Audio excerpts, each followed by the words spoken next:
Maithili express की शानदार प्रस्तुति।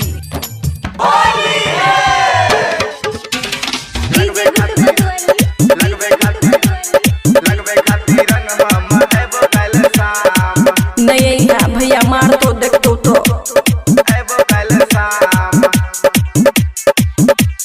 खुशी रिकॉर्डिंग स्टूडियो बलुआहा। केना के खेल बौरे होली भौजी हमर बोलते रे बोली सुनने हम नहीं एगो हेर केना के खेले बौरे होली भौजी हमर बोलते रे बोली। होली में भैया आबि गेल छै घर, होली में भैया आबि गेल छै घर। सुन हे गे छौड़ी तू बात हमर महान कथी रे डाले खातिर रंग हम अबो कल शाम। बाप रे बाप देख सुन हे गे छौड़ी तू बात हमर मान हे गे बात हमर मान डाले खातिर रंग हम अबो कल शाम। सुन हे गे छौड़ी तू बात हमर मान हे गे बात हमर मान लगबे खातिर रंग हम अबो कल शाम।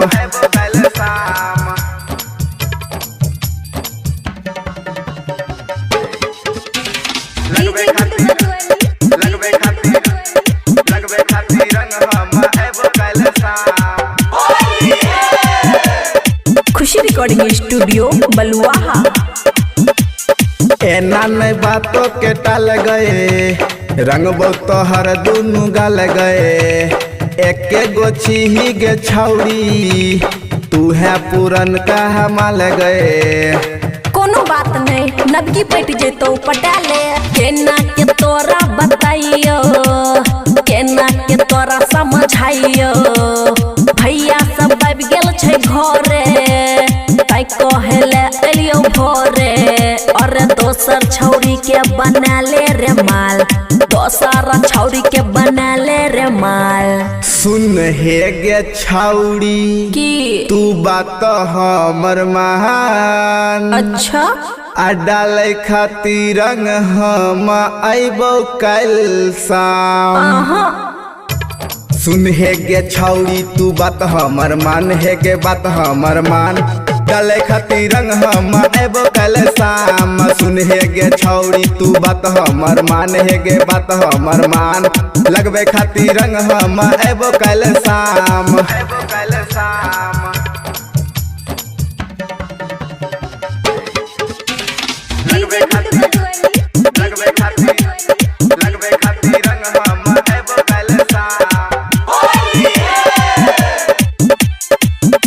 खुशी रिकॉर्डिंग स्टूडियो बलुआहा। अगर बातो नहीं मानभी जखन पुआ पूरी छनभी दारू पी के हम आइबो सबके सामने रंग लगैबो। तब पिटेबो कर भी बच कर रही है जल्दी बाजी नहीं तू कर रे बतिया दिमाग में भर रे। अगला साल हो जेते शादी हमरा पे एते नहीं मर रे।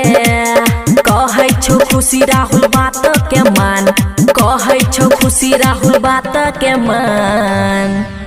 सुन हे गे छौड़ी तू बात हमर मान ठीक छे लगबै खातिर रंग हम अबो कल शाम। ओके सुन हे गे छौड़ी तू बात हमर मान हे गे बात हमर मान डाले खातिर रंग हम अबो कल शाम। सुन हे गे छौड़ी तू बात हमर मान हे गे बात हमर मान लगबे खातिर रंग हम अबो कल शाम। खुशी रिकॉर्डिंग स्टूडियो बलुआहा।